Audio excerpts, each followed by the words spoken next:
और गृह मंत्री अमित शाह के बारे में? मोदी जी एक अच्छे मार्केटर हैं। जैसा एक हम लोग बचपन में कहानी सुनते थे कि साहब अच्छा मार्केटिंग करने वाला व्यक्ति जो होता है वो गंजे को कंघी बेच देता है। तो मोदी जी ने इस कहावत को चरितार्थ किया है। उन्होंने एक गंजा साथ में रखा है और कंघी अपने हाथ में रखी है। उसके सर पे कंघी फेरते हैं और पूरे भारत को बता देते हैं, देखा अमित शाह की कितनी बढ़िया पार्टी पड़ी हुई है। इन दोनों ने हिंदुत्व को लेकर अभी धारा 370 का मैटर हुआ। साहब धारा 370 के मैटर में सबसे ज्यादा अगर किसी ने तारीफ की तो हिंदू महासभा ने की।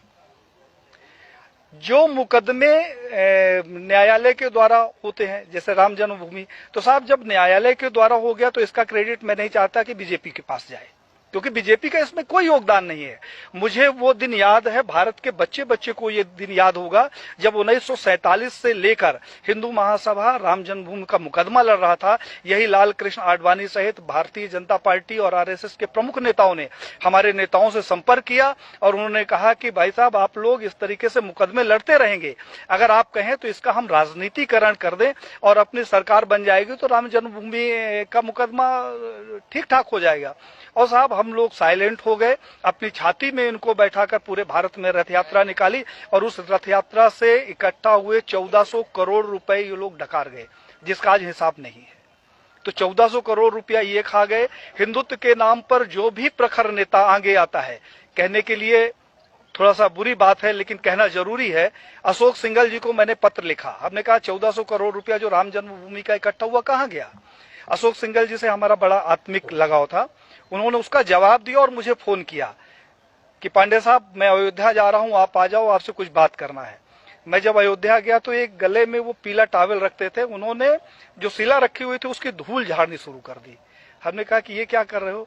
बोला पांडे जी मेरा अंतिम सपना है कि किसी तरीके से मेरे जिंदा रहते ये मंदिर का निर्माण हो जाए।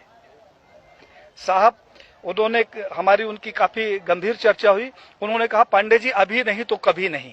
तो हमने कहा क्या करोगे, आप लड़ तो सकते नहीं। बोले कि अब मोदी है और लड़ूंगा भी और विरोध भी करूंगा। और साहब अशोक सिंघल जी एक स्वस्थ व्यक्ति जिसके साथ हमने 2 दिन बिताया, वो दिल्ली जाता है और अचानक उसकी मौत हो जाती है।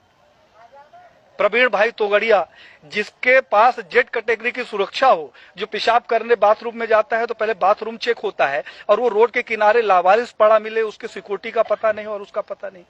कमलेश तिवारी जिसकी सिक्योरिटी के लिए 24 गार्ड नियुक्त थे, हमारे पास उसके पत्र हैं साहब, और उस आदमी की हत्या हो जाती है और हत्या का कारण सिर्फ ये होता है कि उसकी सुरक्षा में कमी कर दी जाती है। तो बीजेपी के समय में मैंने ये देखा कि जितने हिंदूवादी प्रखर नेता हुए हैं उनकी एक एक करके हत्या कर दी गई। अभी 2 तारीख को हमारे पास लखनऊ से फोन आया, हिंडोला थाना कोई पड़ता है।